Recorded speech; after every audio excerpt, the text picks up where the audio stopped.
Saludos y bienvenidos a otra edición más de la segunda temporada de HIP Podcast. Esta pues lamentablemente pasando por una situación la cual pues, ha afectado a nivel mundial todas las familias, las empresas, la economía. Esperamos en Dios que podamos salir de ella pronto y que no tenga mayores repercusiones en nuestras vidas y que reflexionemos de lo que está pasando. Tenemos que estar pendientes, tenemos que estar a salvo, tenemos que separarnos. Recuerden que estar separados es la mejor forma de estar a salvo. Lamentablemente no podemos estar unidos.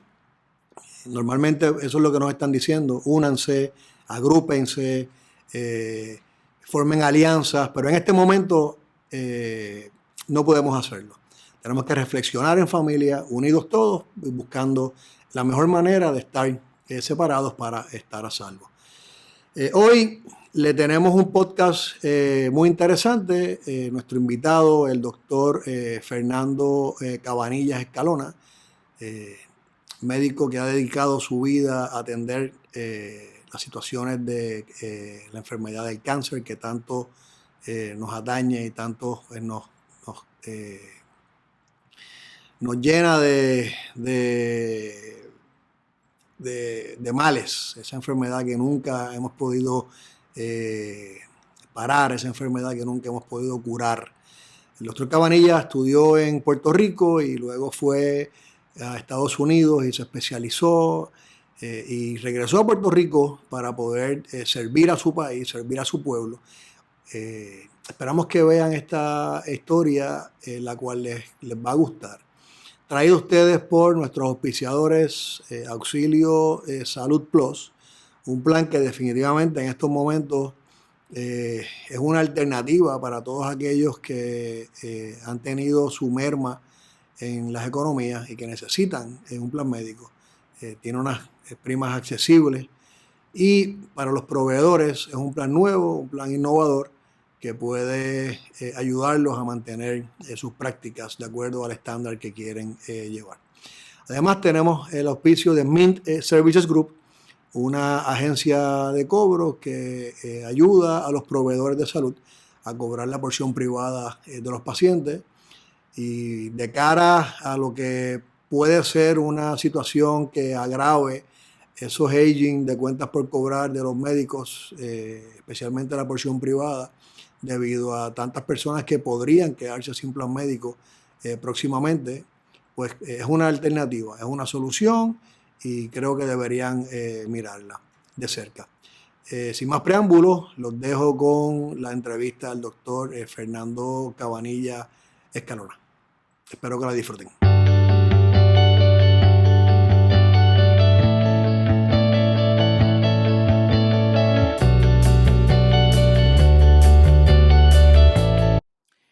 Bueno, saludos y bienvenidos a esta tercera edición de HIP Podcast.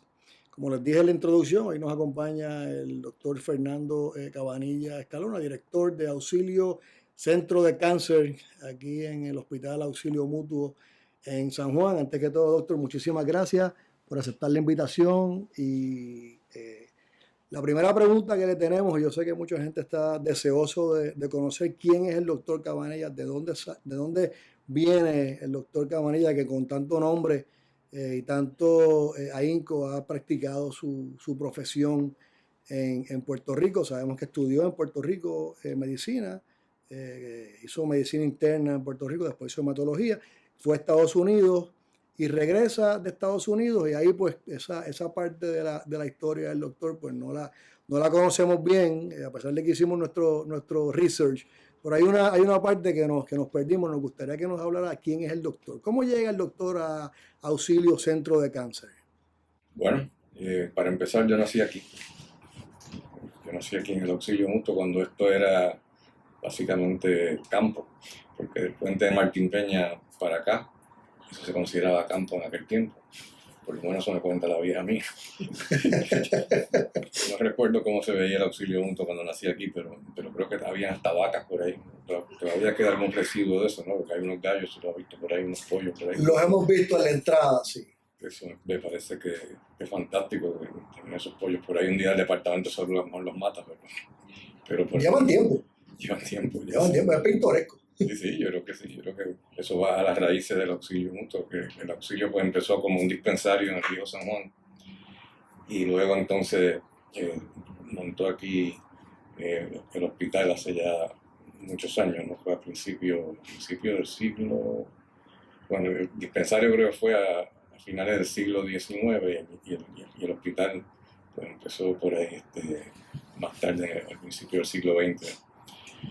Y pues por eso mi papá también era socio de aquí del auxilio, creo que debe haber sido de los primeros socios. Y yo me recuerdo que yo venía mucho aquí porque él padecía del corazón y a cada rato pues se ponía malo y teníamos que traerlo a sala de emergencia. Entonces ahí pues yo me sentaba a ver los enfermos llegar y todavía no era médico, obviamente. Estaba estudiando en escuela elemental y después en escuela superior y cuando pues estaba mucho tiempo aquí, pues yo me sentaba, cuando lo admitían al hospital, pues no existía esta parte del hospital, era la parte antigua, ¿no? Que es la original, que era la parte más bonita del hospital para mí. Y allí pues había una biblioteca en el mismo sitio, al otro lado de donde estaban los pacientes, los internos, se sentaban a leer allí, pues allí yo me metía por las noches también a estudiar, a hacer mis asignaciones de la escuela. Entonces, pues yo realmente no tenía intención de ser médico. Yo lo que quería era ser abogado.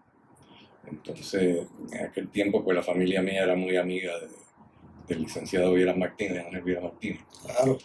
Y el individuo pues era tremendo abogado criminalista. Llegó a ser fiscal. Él fue fiscal. Fue fiscal muchos años. Él fue fiscal, metió preso a una persona que mató, no voy a entrar en detalles, pero que mató a alguien y después lo enterró en un cementerio que le pertenecía a él. Recordamos ese caso. Y él nos hizo el cuento de que una noche pues él se fue a una barra que había allí frente a la funeraria, al cementerio ese, y de allí pues empezó a preguntarle a la gente, oye, ¿qué tú sabes de este caso que mataron aquí? Ah, sí, eso fue fulano de tal. Pero es que ¿dónde lo enterró? Pero lo enterró en tal y tal sitio. Pues. Entonces fue para allá y efectivamente allí estaba el cadáver. Y el individuo, pues, eso era cuando era fiscal, pues, lo metió preso después del juicio, pues tuvo éxito, lo metió preso. Muchos años después lo sacó, cuando ya dejó de ser fiscal, que se metió a práctica privada. Entonces lo sacó de la cárcel, cuando lo defendió, lo sacó de la cárcel. Ah, ok. Le dio una segunda oportunidad. El individuo era un artista y yo pues me iba en los veranos, cuando estaba la corte allá en el Viejo San Juan, yo me iba allí, me sentaba allí en los bancos de la audiencia a escucharlo. Y la verdad es que el individuo era un artista. Fue un artista. Porque para ser un abogado criminalista yo creo que tiene que ser un buen artista. Y él era un buen artista. Sí, los criminalistas tienen cierto grado de escuela de actuación. Sí. Pues él lo hacía muy bien. Entonces, pues se convirtió en mi ídolo. Yo quería pues ser igual que Viera Martínez. Pero un día una monja, yo estudié en el Perpetuo Socorro, y una monja me dijo, y Fernando, ¿qué es eso de tú que quieres que ser abogado? Si a ti lo que te gusta más es la ciencia, tú eres excelente en ciencia, pues vas a hacer eso. Me puso a pensar, la verdad es que a mí lo que me gusta es la ciencia, las leyes, realmente la única vínculo, la única relación era por Viera Martínez, porque lo admiraba eso, pero no realmente porque me excitaran las leyes, ¿no? Entonces, pues ahí fue que empecé a pensar en estudiar medicina. Y un hermano mayor que yo tenía, pues también me dijo lo mismo, que debiera estudiar medicina, pero la vieja mía me decía que no, que eso era para genios, que yo no era suficiente inteligente para estudiar medicina, ¿no? ¿Qué? Pues ahora yo lo voy a probar a mi mamá, que yo sí soy suficientemente inteligente para estudiar medicina.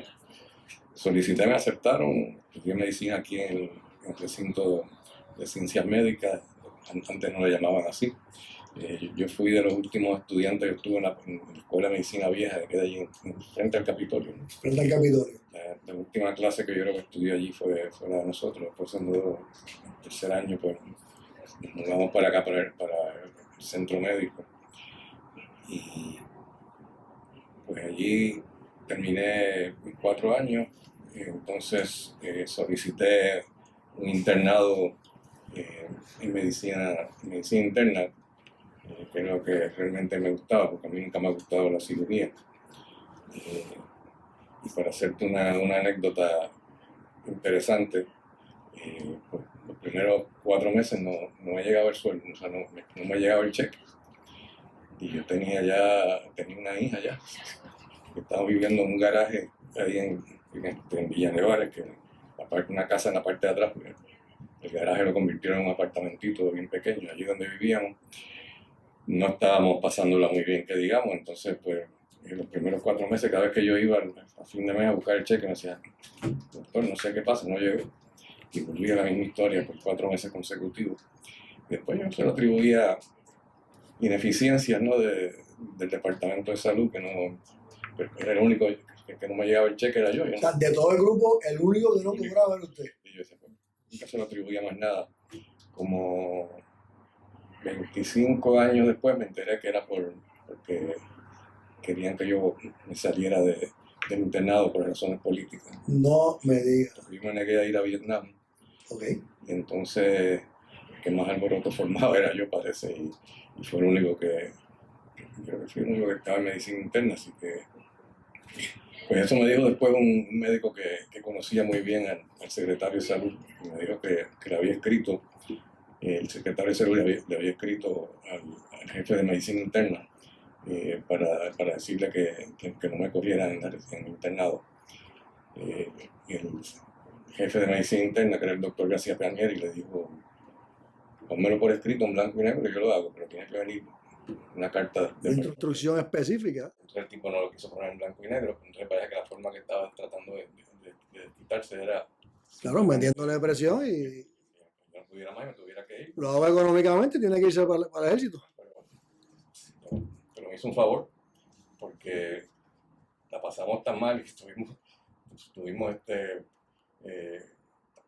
pasar tanta necesidad de que no podíamos gastar dinero. Cuando nos llegó ese dinero, pues entonces lo que hicimos fue que lo dimos de pronto en un apartamento. Así que ahí fue la primera vez que que compré algo, fue ahí, porque pude por lo menos dar el pronto ese con lo que... De los limones se hace limonada. Sí. Así que a la larga, pues realmente me hizo un favor. No me arrepiento ni una sola vez de haberme negado a ir a Vietnam, porque de hecho estoy muy orgulloso de haberme negado a ir a Vietnam. Fue la misma vez que Cassius Clay, que en aquel tiempo se llamaba Cassius Clay, Mohamed Ali, sí, se negó. Lo metieron preso. Y yo me había negado a ir para esa misma época. Mi esposa estaba encinta, así que aquí me meten preso y a ver qué pasa. Hay una diferencia, si usted estaba estudiando, porque Mohamed Ali no estaba estudiando, estaba boxeando, ¿no? Entonces, pues él sí tenía que, ¿verdad? Técnicamente cumplir con el servicio obligatorio, pero como usted estaba estudiando y estaba en medicina, pues había o debió haber habido cierta flexibilidad con usted, la cual pues ya vimos que el secretario tuvo que ejercer cierta presión porque no podían sacarlo de sus estudios, forzarlo. Intentaron de varias formas de que yo no me negara. Había una junta que tenía en aquella época y que yo tuve que ir para probarles que yo no, o sea, que yo simplemente que era por objetor de conciencia, no quería ir, no por otra razón. Entonces, pues, me dijeron, mira, pero si no tienes que hacer eso, te vamos a dar la oportunidad de que vayas a trabajar a algún sitio en la isla donde hagas servicio público. Usted no está entendiendo, si es que yo no estoy haciendo eso para no ir a Vietnam. Yo estoy negándome, no porque no quiera ir a Vietnam necesariamente, sino porque no les reconozco a ustedes la autoridad para mandarme a mí a ir a Vietnam. Estamos hablando de dos cosas diferentes. No estoy diciendo que si ustedes me dan la oportunidad de no ir a Vietnam, que pueda servir en otro sitio, yo lo voy a hacer. Que soy independentista, y no les reconozco. Estoy claro de mis sentimientos. Sí. Entonces, bueno, pero pruébeme que usted es independentista. No es ningún problema, yo había escrito ya, ahí siempre me ha gustado escribir. Ya bueno. Y ya para aquella época ya yo había escrito teníamos un periódico que se llamaba La República, era de médicos, una asociación de médicos independentistas que ya no existe, dejó de existir. Y yo escribía ahí regularmente, así que le llevé eso y bueno, no hay otra forma de probarle que este individuo no está diciéndonos la verdad. Así que pues, me dieron entonces la categoría esta de conscientious objector y realmente entonces pues no pudieron meter preso porque me dieron la categoría de conscientious objector, pero sudamos la gota gorda, porque mi esposa estaba encinta y yo, pues, imagínate qué puede pasar si Cassius Clay lo metieron preso, que Fernando Cabanilla, que nadie lo conoce, pues, Lo metan preso. se lo meten preso más rápido, pero fue una época muy interesante. Después de eso, pues, cuando me pagaron el cheque y eso, pues ya no hubo problema. Seguí la trayectoria, hice un año de internado y 2 años de medicina interna, entonces pues decidí que quería hacer una subespecialidad y lo que a mí me llamaba la atención era la nefrología. Me gustaba mucho la nefrología, que era la parte intelectualmente era como más retante, ¿no? Entonces, en aquel tiempo no había una organización que hay hoy en día que uno pues solicita, lo llaman un fellowship, como que es una subespecialidad, uno lo solicita formalmente, sino que desde que uno iba pues a donde el jefe de la sección que fuera como le interesara, pues yo fui al jefe de la sección de nefrología y le dije, mira, a mí realmente me gustaría Eso ser fue nefrólogo. en Puerto Rico, Sí, en Centro Médico. estamos todavía en el Centro Médico, en el Hospital Universitario. Entonces me dijo, pues fíjate chico, qué pena porque acabo de aceptar a esta otra persona y solamente tengo una plaza, así que ya yo le acepté a tal individuo. En ese momento que pasó eso, pues yo estaba, o sea, cuando uno hace la residencia, pues uno rota por diferentes secciones, uno por cardiología, por nefrología, por hematología y así por el estilo. Entonces yo pues en ese momento estaba rotando por hematología y oncología y estaba el doctor Norman Maldonado y el doctor Francisco Muñiz, que fueron mis maestros, y pues, realmente me interesó mucho la hematología y oncología en ese momento. Me enamoré cada vez más en esa corta rotación que hice. Pues, ya puedo hacer nefrología, pero entonces vamos a hacer hematología y oncología, y ahí me cogieron, entonces cogían dos fellows al año. Yo fui uno de los 2, entonces pues hice un año. O sea, realmente en aquel tiempo la hematología y oncología eran 2 años, pero yo hice uno, pero en ese momento estaba empezando a coger auge la inmunoterapia del cáncer, y en MD Anderson en Houston era donde MD Anderson y en Memorial Sloan Kettering eran los dos sitios, pero MD Anderson empezó a desarrollar más por el doctor Gotterman la parte de terapia del sistema inmune. Entonces pues solicité allí. Primero solicité a la misma vez en el Instituto Nacional de Cáncer, en el NCI, National Cancer Institute, que queda en Bethesda. Y solicité también en Seattle. En el NCI, las plazas que tenían disponibles eran para 3 años después, yo no voy a esperar 3 años. Entonces en Seattle nunca me contestaron, en MD Anderson pues me aceptaron. El doctor Muñiz escribió una carta de recomendación bien fuerte en mi favor y me aceptaron. Y allí entré en el 1974, fue que me fui para allá. Y lo curioso de todo esto, pues que ahí yo pues, me di cuenta que la inmunoterapia no iba para ningún lado en ese momento. Pero más o menos 40 años después, el Premio Nobel de Medicina fue el individuo que realmente dio el primer avance grande en inmunoterapia, porque en aquel tiempo estábamos en pañales, aquello no sabíamos lo que estábamos haciendo. Entonces yo tenía uno de los profesores míos, era colombiano, y me dijo, ay chico, deja eso de inmunoterapia, ven para acá, vamos a hacer esto. Y a él le gustaban mucho los linfomas, así que yo me interesé mucho con linfomas y me convertí en lo que llamamos hoy en día un linfomaníaco. Y ahí fue que pues, me dediqué a eso y pasaron varios años, ya pues me empecé a dar a conocer nacionalmente y después internacionalmente en el campo del linfoma. Y me llega un día una carta de Seattle pidiéndome perdón que no habían contestado porque el individuo que me había llegado la carta que se me había caído por detrás del escritorio y estaba mudándose de oficina. Cuando se está mudando de oficina encuentra la carta mía y me dice, pero ya sé que tú eres una persona muy conocida en el campo, así que te felicito y No. te pido perdón por no haberte contestado. ¿Usted guardó esa carta? No la he guardado. Ah, por eso, Todavía sí la tengo guardada. si la historia de lo de Vietnam es interesante, esa es más interesante todavía. Que las vueltas del destino. ¿No? Las vueltas del destino. Seattle, haciendo trasplante de médula ósea, que es lo que estaba solicitando en ese momento. Pues realmente la pasión mía es más el linfoma, porque el linfoma no es una enfermedad, porque es una gama de diferentes tipos de enfermedades que tienen alguna relación, porque todos los linfomas se desarrollan de los linfocitos, ¿no? Se convierten en malignos. Pero es una categoría de enfermedades tan interesante, que son más de 50 diferentes tipos, con presentaciones clínicas diferentes y con tratamientos diferentes también. Así que, Linfoma es una condición de cáncer, es un cáncer. Es un cáncer que se desarrolla de los linfocitos, que es una célula de la sangre, una célula normal de la sangre, y de los ganglios linfáticos también de la ¿Y puede dar en cualquier parte del cuerpo o tiene ciertas áreas específicas? Una de las cosas que lo hace interesante también, lo puede dar en cualquier sitio, porque hay linfocitos hay en todo el cuerpo. Okay. Mientras que el cáncer de mama te da en la mama, el cáncer de estómago en el estómago, el recto en el recto, pero el linfoma en cualquier sitio y las presentaciones son bien variadas y eso también lo hace más interesante. ¿Y no se trata con inmunoterapia?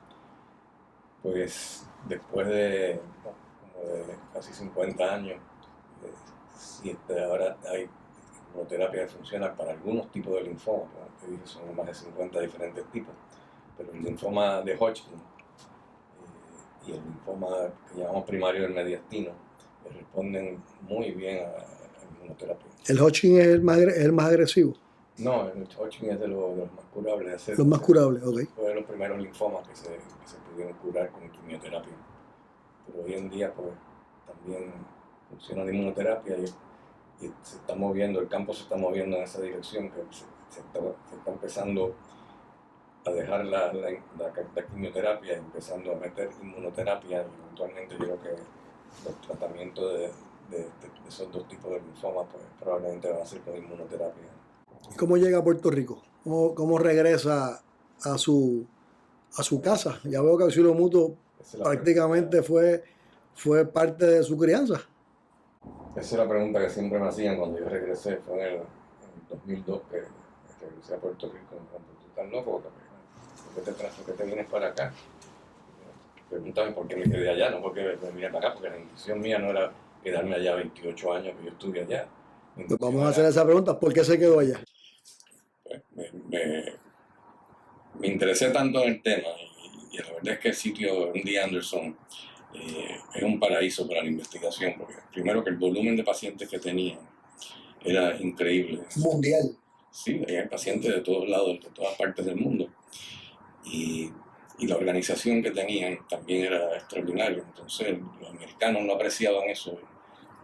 Porque uno viniendo de acá, con las limitaciones que hay aquí, pues no puede apreciar más, ¿no? Pero para darte un ejemplo, y en el centro médico los récords médicos se perdían, a veces era imposible no conseguir el récord médico. En MD Anderson tenían el récord médico del primer paciente que se vio. Todavía lo tenía ahí, que fue en 1940 y algo. Y yo fui y busqué el récord, y lo vi, y era un linfoma. De la casualidad que era un paciente con linfoma. Y yo decidí hacer un grand round, que es una especie de una conferencia que se hace para toda la institución una vez por semana. Y discutí el caso ese. Y fue una experiencia interesantísima. Y allí pues uno podía conseguir, pues dame todos los casos de linfoma que tienen. En un momento pues, te producían. Hoy en día son más fáciles con las computadoras, pero en aquel tiempo no había esas facilidades de computadora. Y allí uno dictaba y todo transcrito, todos los récords estaban escritos en maquinilla. Porque allí no había problema de que uno no pudiera entender la letra, porque ¿sabes cómo es? Cuando los médicos somos famosos porque escribimos horrible. Buscar un récord médico escrito a mano aquí en Puerto Rico, muchas veces uno no entiende ni lo que dice. La mayoría de las veces, díganos, cuando estamos en los tribunales, a veces hay que pedir que el médico vaya a traducir el récord. Y así le dicen los jueces, oye, pero es que está en español, sí, pero es que yo no sé qué es lo que dice ahí. Tradúzcame eso, doctor. A veces no sabe. A veces el mismo médico se queda patinando y en realidad pues es un problema porque un médico que está defendiendo su caso y no puede identificar lo que escribió, pues va en contra de él, ¿verdad? O sea que Claro. eso yo creo que el récord médico electrónico vino en cierta medida a salvar esa gravedad de los médicos, ¿no? Pues volviendo al tema, pues cuando empiezo allí, pues me interesé en linfoma, entonces de la casualidad que yo caigo, habían dos departamentos que trataban linfomas, los dos, no era lo único que trataban, ¿no? Cuando yo estaba, que se llamaba Developmental Therapeutics, el jefe era Emil J. Fryer, que fue el candidato a premio Nobel de Medicina. No se lo dieron, yo creo que por lo controversial que era, porque el tipo peleaba con todo el mundo, pero era la persona más brillante que yo he conocido en mi vida, pero tenía un carácter horrible. Entonces, en otro departamento que hacían linfomas también, pues lo odiaban a muerte. Y yo pues estaba ahí fastidiado porque la mayor parte de los linfomas le llegaban al otro sitio, que llevaban más tiempo que el departamento de él, porque él vino del National Cancer Institute en los 60 y ya el otro departamento existía, así que ya tenían Tenía seniority. Exacto, y tenían todo el mecanismo ya en sitio para que llegaran los Como pacientes. diríamos en Puerto Rico, tenía la mafia controlada. Ajá. Y entonces, pues, cuando yo estoy allí inocentemente a mi primer año de fellowship, Esto para el 74. 74, pues yo le dije al attending que estaba conmigo, el profesor que tenía en ese momento, le dije, mira, a mí me gusta el linfoma, ¿cómo tú crees que yo puedo hacer para hacer un proyecto de pacientes con Hodgkin, que me interesa trabajar en eso? Y me dijo, pues llámate a la doctora Fuller, que era de radioterapia, pero que trabajaba con el otro departamento. Y yo no sabía que Fuller era la peor enemiga que tenía mi jefe Fraile allí. Yo no sé si me lo hizo de maldad que me dijo que la llamara a ella.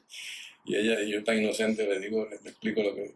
Y entonces me dice, ¿en qué departamento estás? Pues yo estoy en DT, que es como le decían, Developmental Therapeutics. Ah, sí, pues mira, aquí estoy escribiendo tu nombre, yo te voy a llamar, espera la llamada, un día de esto yo te voy a llamar y todavía estoy esperando que me llame, pero la vuelta que da el mundo. De momento, pues, ponen un vicepresidente nuevo en el hospital y el vicepresidente nuevo también le gustaba mucho el linfoma y él, además de ser vicepresidente, pues veía unos pocos pacientes, pero estaba en el otro departamento, en el departamento de medicina, que eran los enemigos de nosotros. Okay. Pero el individuo vio algo en mí que decidió, bueno, no decidió por mí, sino él decidió que había que romper esa dualidad de tener dos departamentos haciendo linfoma y peleando uno con el otro. Entonces, lo primero que hizo fue, vamos a juntar los dos departamentos, o sea, vamos a eliminar estos dos departamentos y vamos a convertir uno en uno. Y entonces voy a mandar a algunas personas que están en un departamento para trabajar junto con las otras personas que estaban en el otro departamento y que colaboraran en vez de estar peleando, ¿no? Entonces, pues ahí fue que me nombró primer jefe de linfoma, porque entonces se estableció lo que llamábamos en ese momento la sección de linfoma y mieloma, y yo fui el primer jefe de esa sección. De la sección que se creó. Eso fue obviamente varios años después de yo llegar allí, no fue inmediatamente, pero como unos 10 años después. Entonces, a la casualidad, a la suerte que el pobre hombre lo mataron. Entonces, uno de los unsolved crimes de un programa de televisión, uno de ellos. Sí, yo he visto. El individuo estaba trabajando en su escritorio y un día vino alguien, porque a veces dormía allí, porque un trabajador de esto. Un workaholic incansable. Muchas veces dormía en el hospital en vez de irse a la casa, ¿no? Quedaba durmiendo y trabajando, se levantaba a la madrugada, empezaba a trabajar, estaba en el escritorio como a eso de las 5 de la mañana. Y vino alguien, entró por detrás y le pegó un tiro. Nunca se supo por qué. Nadie se supo qué pasó, nunca supieron qué pasó. Nunca se supo qué pasó. Pero gracias a él, pues, me nombraron jefe de linfoma y después pues, pude lograr trabajar con mis enemigos, la doctora Fuller, que era la enemiga más grande de Fraile, después reconoció el interés mío y que yo puse a todo el mundo allí a escribir, o sea, a hacer investigación, porque no estaban haciendo investigación. Lo de yo era ver pacientes y eso, pero la doctora Fuller, que era de radioterapia, a ella le gustaba la investigación, pero los otros que estaban en el departamento de medicina no les gustaba, así que nunca escribían. Entonces, como yo llegué allí, puse a todo el mundo a hacer investigación y ella pues entonces se convirtió en mi amiga y después de... Hicieron las paces. Bueno, yo nunca peleé con ella, yo simplemente quería trabajar allí, pero ella me asoció, me identificó con el jefe mío, Friday, y no me quería allí, pero yo nunca le había hecho nada a ella, así que terminamos de amigos. Ella estuvo hasta el 2002. Bueno, ella cuando yo me fui ya se había retirado, murió hace poco, hace como un año. Y usted regresó a Puerto Rico en el 2002. En 2002, como dije, la intención mía era estar allí un par de años, terminar mi fellowship, y después regresarme, pero me involucré con todo esto. Claro, ante todos los retos que se le presentaron, pues definitivamente la estadía allí se prolongó. Sí, y fue una experiencia increíble porque pude viajar por todo el mundo, conocer investigadores en otros países, en todos los países importantes. Yo viajé sin gastar un centavo. Eso es una parte. Eso es una me parte. Pagaban, en vez de yo pagar por viajar, me pagaban por viajar. Así que eso fue también algo, un plus, ¿no? Algo interesante. Pude conocer muchísimas culturas diferentes. España yo he ido 52 veces, he ido a España. La parte de las veces fue cuando estaba allá. ¿Por qué España? ¿España tiene algún...? Ya para la época ya en los 1978 creo que fue, pues resulta que invitaron a uno de los médicos que era profesor mío a que fuera a dar una conferencia en España. Él había ido antes, entonces él no pudo ir, pero me recomendó a mí. Entonces pues cuando fui la primera vez, pues fue en Santander, y entonces fue muy interesante, porque ahí conocí entonces al doctor García Conde, que de hecho el trato del jefe que está allí. El que está con el microscopio, no, al lado. Javier García Conde era el jefe de oncología de la Universidad de Valencia, y lo conocí ahí en esa reunión en Santander. Entonces él también le gustaba mucho el linfoma. Nos hicimos amigos y él vino a Houston, estuvo varios meses en Houston, trabajando allí, no, sino de observador. Y entonces pues me di a conocer en España, porque era una figura bien conocida en España, realmente un oncólogo de más reconocimiento allí en España. Entonces pues ahí me relacioné con muchos otros oncólogos. En aquel tiempo no eran oncólogos, porque estaba empezando la oncología, eran personas que estaban interesadas, eran hematólogos más bien, que estaban interesados en el tema del linfoma. Entonces pues empezaron a invitarme de toda España. Yo digo que yo conozco España mejor que la mayor parte de los españoles. Yo conozco a algunos españoles, por ejemplo, catalanes, que nunca han estado en Sevilla, porque piensan que Sevilla eso es África, dicen, y no, ni siquiera viajan allá. Yo he estado en las Baleares, yo he estado en las Canarias, yo he estado del norte a sur del País Vasco, de Barcelona, Santander, en Madrid, por ahí para abajo, Valencia, hasta Sevilla. Yo he visitado y he conocido España de rabo a cabo, y los países más fascinantes que he conocido. Es como visitar varios países a la misma vez, ¿no? Porque uno va al País Vasco, va a Andalucía, no tiene que ver absolutamente nada uno Hay con muchas subculturas dentro de la misma absolutamente cultura la comida, española. la forma de ser, que son países diferentes. Bueno, por eso es que la reina Isabel y el rey Fernando pues unieron a España, porque antes eran como diferentes países, y ellos fueron los que lo unieron, ¿no? Pero lo unieron de una forma hasta cierto punto artificial, porque como eran diferentes países, pues esa cultura no se pudo cambiar. El vasco sigue siendo el vasco, el catalán sigue siendo catalán. Y orgullo lo llevan. Los lenguajes son diferentes también. Orgullo lo llevan. Hablan idiomas diferentes y siguen hablando idiomas Y diferentes. el pulpo a la gallega sabe diferente en un lado y en otro. O sea, son en la gastronomía, a pesar de que sea el mismo ingrediente y el mismo pescado, en términos, ¿verdad? Del pescado, ¿no? Con el mismo marisco, pues se cocina totalmente diferente en las diferentes regiones y sí es significativo la diferencia, ¿no? Pero y cada cual pelea por dónde sabe mejor Sí, sí. el plato. Sí, no, y los españoles cada uno hace la mejor paella, ¿no? Cada uno hace la La mejor que más paella. paella la hago yo igual, porque no sé. La valenciana, Doctor, entonces en el 2002 viene a Puerto Rico y comienza a dirigir lo que es Auxilio Centro de Cáncer. Ya venía con ese nombramiento, ¿no? Entonces yo pues, organicé el centro de cáncer en el 2002 y éramos básicamente 2 médicos, ya ha crecido bastante. ¿Cuántos facultativos tiene el Centro de Cáncer ahora mismo? Los días que conté creo que éramos como 12 o 13, algo así.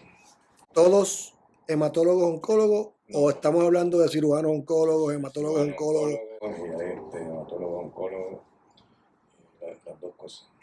O sea que tienen las diferentes También está, disciplinas que pueden atender el cáncer. también está el departamento de De radioterapia, radioterapia. que no es parte integrada, porque no están aquí, pero básicamente somos Es un brazo parte, operacional, ¿no? Sí, pero es que son básicamente 3, ahora son 4 ramas, pero esencialmente la oncología empezó con 3 ramas, ¿no? Primero la cirugía, luego la radioterapia que se añadió más adelante, y luego entonces la quimioterapia, entonces ahora la inmunoterapia.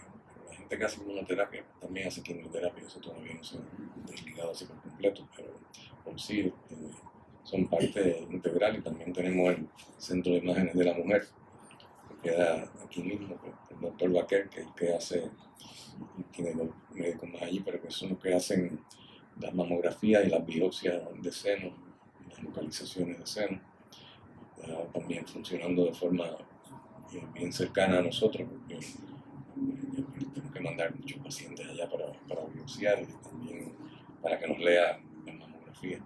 ¿Cómo compara, y si fue un shock cultural, a pesar de que usted viene de Puerto Rico, va a Estados Unidos, cuando regresa allá, pues profesionalmente maduro, con una experiencia de trabajo en Texas que, ¿verdad?, abrumadora, con toda esa experiencia que había tenido viajando en research, llega a Puerto Rico? ¿Cómo compara la medicina de Puerto Rico con esa experiencia que tuvo en aquel momento? Sería injusto compararla ahora, ¿verdad? En el momento que usted llegó, cuando se encuentra con Auxilio Mutuo en desarrollo, el centro de cáncer en pleno desarrollo, que viene usted de un centro de cáncer que estaba desarrollado y con una velocidad extrema. Es una pregunta hasta cierto punto injusta, ¿no? Porque yo digo que MD Anderson es el Disney World de la oncología. Es que ni en Estados Unidos sale casi consistentemente el mejor hospital oncológico de Estados Unidos. Todavía, Sí. todavía. Yo diría que del mundo entero.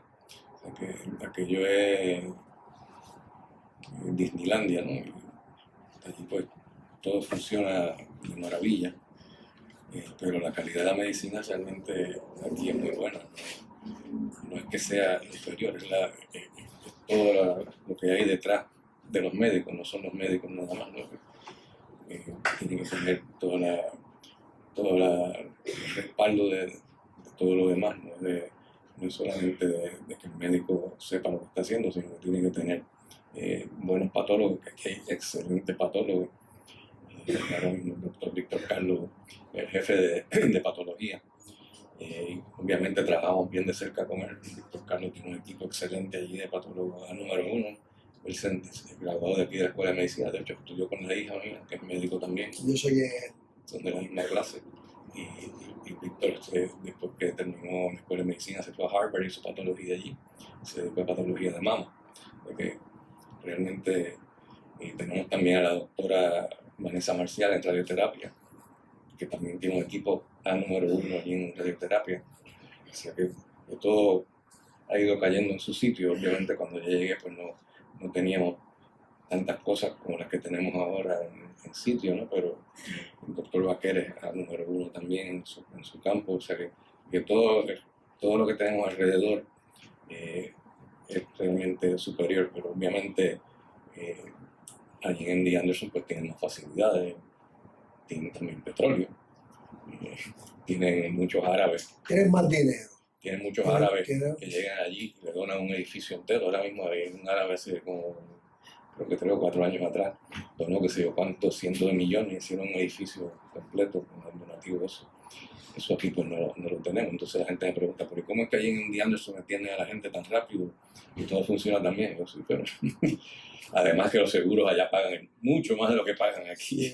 Yo soy de la creencia y al cabo de los años que llevamos en la industria, yo creo que nosotros tenemos la calidad de médicos, de profesionales en Puerto Rico compara de tú a tú con la calidad de profesionales en Estados Unidos. Me atrevería a decir que hasta cierto modo nosotros tendríamos que clasificar a nuestros profesionales a un grado quizás un poco mayor, porque como usted bien está diciendo, las herramientas de trabajo de los profesionales en Estados Unidos superan por mucho las herramientas de trabajo que ustedes los profesionales tienen en Puerto Rico. O sea que si ustedes se comparan, si ustedes le dan las mismas herramientas de trabajo que los profesionales en Estados Unidos, pues harían quizás mejor medicina, porque por lo que tienen, que hasta cierto grado podría decir que es inferior a lo que hay en Estados Unidos, hacen una buena medicina. Imagínense si estuvieran al nivel que están ellos. O sea que nosotros tenemos en Puerto Rico una calidad de médicos y profesionales excelente, por eso es que se los llevan. Por eso es que, lamentablemente, por eso es que siempre están los scouts de los MD Anderson, de los John Hopkins de la vida, buscando los profesionales de Puerto Rico, pues aquí se hace buena medicina. Con las limitaciones que podamos tener, porque los rates, las tarifas son diferentes de las compañías de seguro. Aquí no hay donaciones, o sea, aquí es bien raro que un paciente salga de un hospital y done un ala de un hospital o done un equipo. En Estados Unidos es normal. Pero no todos, ¿verdad? Pero las familias ricas de Estados Unidos donan a las universidades y a los hospitales. O sea, aquí en Puerto Rico no se estila, no se estila eso. Lo más cerca que hemos tenido de eso es el área de aquí de quimioterapia, que queda al otro lado del pasillo, que eso fue el abuelo de una paciente mía, que lo donó. Todo lo construyó él, no donó todo eso, que Arturo Díaz, que ya murió. Claro, don Arturo Díaz. Que Dios lo tenga en la gloria. Díaz, hijo de él, pues fue el que se ocupó de la construcción. Gogo.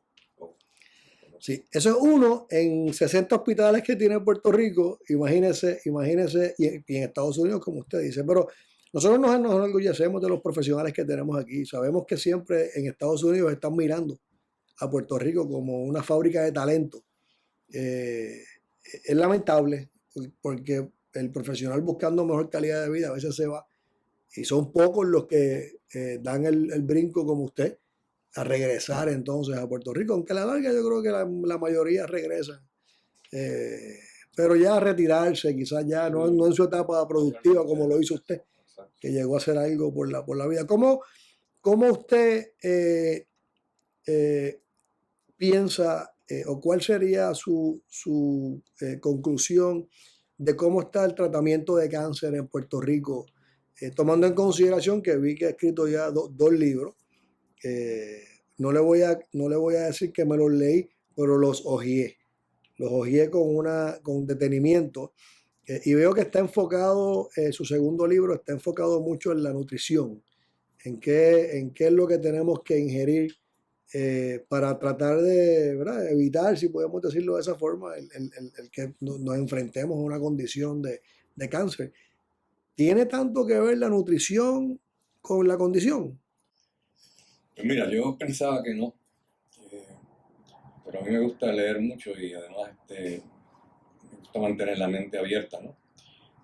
Hay muchas cosas que se han dicho acerca de la nutrición que realmente no aplican. Por ejemplo, hasta este momento la vitamina C, hay mucha gente que dice que es una maravilla para el cáncer. Todavía no hay ningún estudio que me haya convencido a mí de que funcione para nada. Pero por otro lado hay otros estudios interesantes. Yo todo lo que recomiendo en los libros está basado en ciencia. O sea, yo no voy a decir pues, que la vitamina C es buena simplemente por capricho, ¿no? Tengo que ver los estudios que prueben eso. Pero hay otras cosas de la nutrición que me han fascinado. Por ejemplo, se han hecho estudios acerca de algunos ingredientes de la dieta mediterránea, por ejemplo el ajo, el aceite de oliva, el vino tinto particularmente, que son ingredientes muy favorables para la salud, no solamente la parte de cáncer, sino también cardíaco, ¿no? Por ejemplo, la cebolla también y el ajo tienen propiedades favorables. El ajo para las enfermedades respiratorias, mayormente se hizo un estudio con píldoras de ajo, donde se le dieron a la mitad de los pacientes, de las personas, no eran pacientes, porque no estaban enfermos, se les dio las pastillas de ajo, la otra mitad se les dio placebo, y se encontró que tenían no solamente menos casos de influenza, sino que cuando les daba la influenza les duraba como la mitad del tiempo que a los otros. O sea, son estudios interesantes, por eso yo estoy recomendando que para el coronavirus que todo el mundo debe estar tomando ajo. Yo lo que hago es que a mí me gusta el ajo, me gusta el sabor del ajo. No solamente compro pastillas, aunque ahora tengo que confesar que ahora con el coronavirus estoy empezando a tomar las pastillas además del ajo crudo, ¿no? Yo no me lo como crudo, cada vez que preparo, pues si lo cocina, pues pierde algo las propiedades, pero... No lo puede quemar. Sí, no pierde algo, pero yo lo que hago es que preparo una sopa andaluza, que se llama gazpacho, entonces los ingredientes esenciales de eso, pues el aceite de oliva, pues, preferiblemente aceite de oliva, el mejor, ¿no? El extra virgen, la primera prensada. Virgen extra, la primera prensada, exacto. Se ha demostrado que es superior en términos de sus efectos en la salud. Es menos procesado. También. Y entonces también pues uno de los ingredientes que tiene el gazpacho ese andaluz, además del aceite de oliva, es el ajo.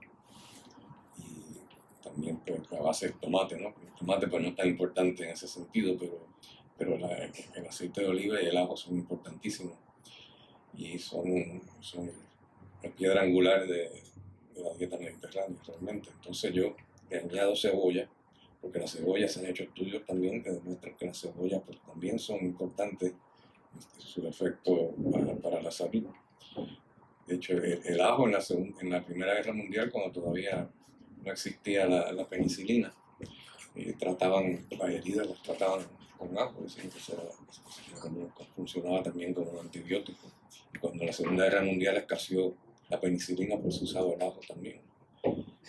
El ajo es muy interesante, creo que tiene unas propiedades que no se han explotado, claro que como no, las compañías farmacéuticas pues son las que producen las medicinas, ellos no van a producir ajo, me interesa tampoco que se conozca mucho lo del ajo, ¿no? Definitivamente, porque esas compañías siempre protegen sus medicamentos, y máxima la penicilina. Estamos de acuerdo en que las verduras, los vegetales, todos los productos que se cultivan han perdido propiedades al cabo de los años por todas estas insecticidas, por toda esta manera de cultivarlo, sin tocar el tema de las carnes, que ese tema ya definitivamente, pues yo creo que las carnes, los pollos, las carnes le ponen tantas hormonas y tantos productos que a la larga tienden a ser cancerógenos. Pero las verduras, los vegetales han perdido propiedades. ¿Afecta eso la teoría suya de su libro? La gente que come orgánico se ha probado que con comida orgánica, que no está tratada con insecticidas ni con ninguno de esos cancerígenos, tienen mejor salud que los que no comen comida orgánica. El problema es la comida orgánica, número uno, es más cara. Y es poco accesible. Sí, exacto. Y además, si uno va a un restaurante, pues, allí no va a comprar comida orgánica porque sale mucho más caro. No siempre. Así que si quieres comer orgánico, pues tienes que comer en tu casa y pagar más caro. No es muy práctico en ese sentido, pero de todas formas, todavía las verduras son importantes, la fibra particularmente, y ¿sabes por qué? No tanto sus efectos intestinales son buenos para tener fibra, es bueno, pero se ha probado también que la flora intestinal es más diversa en la gente que come mucha fibra, que come ensalada. Y la flora intestinal es súper importante, es uno de los temas más interesantes que se ha desarrollado en los últimos años en la medicina, especialmente en la oncología. En MD Anderson hicieron un estudio donde miraron a los pacientes que estaban recibiendo inmunoterapia, les chequearon la flora intestinal y encontraron que los que tenían una flora intestinal diversa, o sea, que tenían más bacterias, más diferentes bacterias, no es la cantidad total de bacterias, es la diversidad de los diferentes tipos de bacterias. Mientras más diversa, pues mejor es. Ellos encontraron que los pacientes que estaban recibiendo inmunoterapia, que tenían una flora intestinal más diversa, respondían mucho mejor a la inmunoterapia que los que tenían una flora intestinal más restringida. Y no solamente eso, sino que encontraron que las personas que estaban en inmunoterapia, que estaban tomando probióticos, les iba peor. Entonces es un poquito paradójico, ¿no? Pero la explicación es que al tomar los probióticos, pues eso sí, pues te añade más bacterias, pero es una cantidad limitada de bacterias. En los probióticos tú tomas 1 o 2 bacterias, básicamente. Entonces estás limitando la diversidad de Entonces es que los probióticos vienen con el número de bacterias de millones. Sí, o billones, no sé cómo es el número, pero te dice, el potecito te dice tantos millones de bacterias, que es lo que uno está ingiriendo, ¿no? Pero no son muchas bacterias, son a veces 1, 2 o 3 bacterias nada más. Entonces eso es lo que hace que te limita la diversidad de la flora. Y la teoría para explicar esto, por qué los que están tomando probióticos no les iba tan bien, pero uno esperaría que fuera diferente, ¿no? Que tipo, ahí tiene un montón de bacterias, pero como dije ahorita, no es el número de bacterias lo importante, es la diversidad de las bacterias. ¿Cómo uno desarrolla flora intestinal? ¿Comiendo fibra? Exactamente. Y cambiar el tipo de fibra, variarlo lo más posible, porque hay algunas fibras que atraen algunas bacterias, no que atraen, sino que ayudan a crecer algunas bacterias más que otras. Entonces, mientras más fibra uno consuma y más diversa sea la fibra, pues va entonces a tener más diversidad de la flora intestinal. Entonces uno no debe limitarse a un tipo de fibra nada más. Tú llevas 18 años en Puerto Rico. Sí. Le confesé que lo había hojeado en detalle, ahora lo voy a leer en detalle. Ahora lo voy a leer, no tuve tiempo de... Me ha gustado mucho el libro. Sí, eso he escuchado. Es un libro fácil de leer, un tema interesante, y además de todo, que es la próxima pregunta que le hacía, que le quiero hacer, ¿cómo usted ve la condición de cáncer en Puerto Rico? Cada vez que uno se tropieza con alguien, o esa persona tiene la condición, o un familiar, o un amigo, o sea, el cáncer como que nos está rodeando a esta isla tan pequeña, como que donde quiera que uno se mete, se tropieza con un paciente. Interesante que me preguntes eso, porque una de las columnas que está en el segundo libro también trata de ese tema, porque yo estaba una vez en un programa de radio que me entrevistaron, Fuego Cruzado, y estaba Néstor Duprey, no sé si sabes quién es. Claro que sí. Está corriendo ahora para representante de la Cámara por el Movimiento Victoria Nacional. Y Néstor me dijo eso mismo. Fernando, explícame una cosa. Yo cada vez que me meto a un sitio, encuentro con alguien que tiene cáncer. Aquí está aumentando la incidencia de cáncer. Y yo, mira, realmente no es así. Lo que pasa es que te estás poniendo viejo, y a medida que te pones viejo, pues vas a conocer más gente que tiene cáncer, porque el cáncer no es una enfermedad de jóvenes. Obviamente puede ocurrir en jóvenes y en niños también, pero no es lo común. El promedio del paciente con cáncer usualmente está por ahí unos 60. Y a medida que vas ganando años, pues vas a conocer más gente que tiene cáncer. Entonces, escribí la columna porque revisé la incidencia de cáncer en Puerto Rico y de hecho es más baja que en Estados Unidos. Claro que hay que ponerlo de acuerdo también al tipo de tumor, ¿no? Porque el cáncer no es una enfermedad, son un conjunto de muchas enfermedades. El cáncer de mama, por ejemplo, es mucho menos común en Puerto Rico que en Estados Unidos. Pero cuando las mujeres se mudan de Puerto Rico a Estados Unidos, empieza a subir la incidencia de cáncer de mama. Porque hay algo probablemente en la dieta, yo creo que es el ajo. Ahí se usa mucho ajo. Hay un estudio que hizo una doctora de Buffalo, en Nueva York, que vino a Puerto Rico a estudiar el cáncer de mama y encontró que los pacientes y las personas que comían sofrito tenían menos cáncer de mama. ¿Y el sofrito, los ingredientes principales? El ajo. Yo creo que probablemente tiene que ver con la dieta. Sí. Yo he aprendido un montón de cosas interesantísimas últimamente, que me he dedicado a más de... No he dejado la oncología, porque todavía obviamente estoy en oncología, pero me he diversificado un poco también lo que escribo. No me dedico a escribir solamente de cáncer. Ahora estoy escribiendo de coronavirus también, ¿no? Ya llevo tres columnas y ahora va a salir una el domingo que viene acerca de coronavirus también, que es un tema fascinante porque es una infección nueva. Nueva, totalmente y nueva. está bastante agresivo. Uh-huh. Creo que ya China hay... está bajando y entonces en otros países está subiendo. Tenemos 60 países ya. 76. 76 países con hoy 76. Atlanta creo que salió el último, que ayer creo que el gobernador estaba diciendo que tiene dos posibles casos positivos de... Ya han muerto 6. Cada vez que Trump abre la boca pasa un desastre. Eso no hay que decir, aquí en Estados Unidos estamos bien, gracias a lo que yo he hecho para bajar la incidencia de coronavirus, todo está bien. Eso no hay que decir eso, empezó a reventar. Se han muerto 6 personas desde que él dijo eso. No se ha muerto nadie todavía. Eso empezaron a morir. Sí, es un tema que está peligroso. Está peligroso.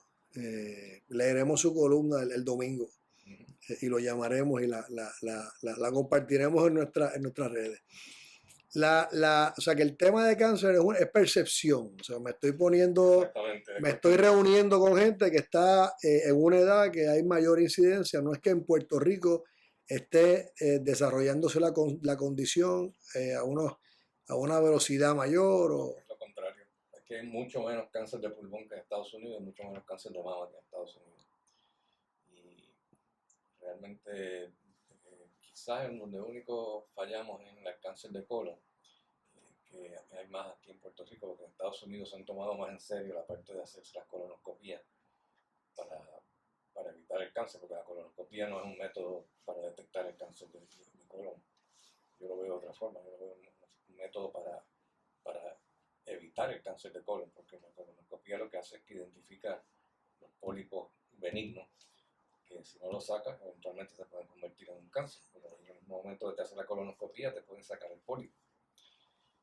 Y en Estados Unidos pues se toman eso más en serio que en Puerto Rico, y creo que por eso es que aquí hay más cáncer, ha subido el cáncer de colon, mientras que Estados Unidos ha bajado. De hecho está ocurriendo ahora, la colonoscopia ahora hay que empezarla antes de lo que se suponía, ahora es a los 45. Nosotros fuimos realmente los primeros en dar la voz de alarma aquí en Puerto Rico. El doctor Ignacio Echenique y yo estábamos haciendo un estudio y encontramos que el cáncer de colon en Puerto Rico estaba ocurriendo a una edad más temprana que en Estados Unidos. Y en Estados Unidos después empezaron a detectarlo también, que estaba bajando la edad también. Y ese cáncer es agresivo, ¿verdad? Bueno, no es agresivo, si lo detectas temprano la mayor parte de las veces se cura. ¿Cuál de los cánceres que usted pudiera pensar sería el más agresivo en su opinión? Todos son malos, pero el más agresivo, el que más difícil sea de tratar. Bueno, es que no es lo mismo más agresivo y más difícil de tratar. A veces es lo contrario. Por ejemplo, el linfoma y en cáncer en general, el cáncer más agresivo es el linfoma de Burkitt. Eso, yo llegué una vez, me recuerdo cuando estaba en el fellowship, que yo pasé por la mañana temprano a ver un paciente, palpo el abdomen, tenía una masa palpable como de 4 centímetros. Por la tarde antes de irme lo fui a examinar de nuevo y había crecido el doble. Porque ese tipo de linfoma es súper agresivo, pero la misma vez que es súper agresivo responde también rapidísimo. Doctor, agresividad en un cáncer no es sinónimo de incurabilidad. Absolutamente no, depende del tipo de cáncer, ¿no? Por ejemplo, el linfoma de Burkitt que acabo de mencionar, pues es el tumor más agresivo que hay en términos de lo rápido que crece, pero a la misma vez que crece rápido, responde también rápido a tratamiento. Cuando uno le da quimioterapia se te derrite, de la misma forma que crece frente a tu cara, se te derrite frente a tu cara. Lamentablemente no todos los tumores que crecen así rápido responden también como el linfoma de Burkitt, ¿no? Hay tumores que crecen rápido pero que no responden muy bien. Un ejemplo de eso es el melanoma. El melanoma también era uno de estos tumores que era muy agresivo. Y cuando metastatizaban, el paciente usualmente se moría en cuestión de meses. Sin embargo, con la inmunoterapia, se ha logrado cambiar el pronóstico de melanoma metastásico. El mejor ejemplo es Jimmy Carter. Jimmy Carter hace ya como 4 años atrás tuvo un melanoma que se le fue al cerebro, una metástasis cerebral. Eso se moría en cuestión de 3 meses. El individuo lleva ya como 4 años, está en remisión completa, probablemente se curó con inmunoterapia. Pero todo esto va evolucionando y va cambiando. Lo que uno dice hoy no necesariamente es válido mañana. Así que ese es otro ejemplo de un tumor que es muy agresivo, sin embargo responde bien. Responde en muchos casos, no siempre, ¿no? Pero en muchos casos responde así muy bien. Me lleva esto al último tema que quiero tratar con usted antes de dejarlo a la libre comunidad para que vaya a atender sus pacientes. Sé que está ocupado en su práctica. ¿Cómo usted considera los tratamientos de cannabis que están dándose a los pacientes en cuanto a la reacción que pueda tener en un paciente con cáncer?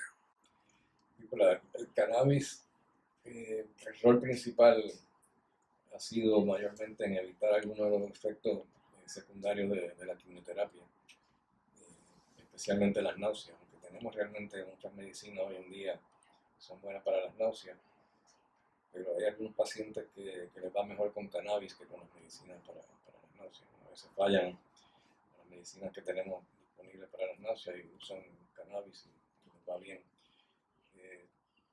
Hace falta más estudios controlados también para ver exactamente cuál es el papel del cannabis en el cáncer, ¿no? Se decía mucho también que para ganar peso que era muy bueno, estimula el apetito. Sin embargo, hay un estudio que no demostró eso. Un estudio que la mitad de los pacientes se les dio placebo, la otra mitad se les dio cannabis. No se vio ese efecto. Pero yo creo que hay que estudiarla mejor. En términos de que si funciona para tratar el cáncer, realmente no. Hasta ahora no ha habido ningún estudio que haya demostrado que tiene efectos antitumorales. Lo que sí tiene efectos es para tratar los efectos secundarios de la quimioterapia, como la pérdida de peso y las náuseas y vómitos. Doctor, no le he quitado más de su tiempo. Agradecemos mucho que haya sacado un ratito para hablarnos y hablarle a la audiencia de un tema tan importante como es el cáncer. Una historia increíble. Cuando comenzamos dijo que no iba a hablar mucho, pero creo que no es así. Y ya como ustedes han escuchado, es una persona que dejó un estilo de vida y una calidad de vida en Estados Unidos, regresó a su patria y ha hecho patria en Puerto Rico, ayudándonos a combatir esta enfermedad. Sí, doctor, que Dios lo bendiga mucho, que tenga una vida súper exitosa y ustedes que tengan una linda semana, que Dios me los bendiga y nos vemos pronto. Y cuídense del coronavirus.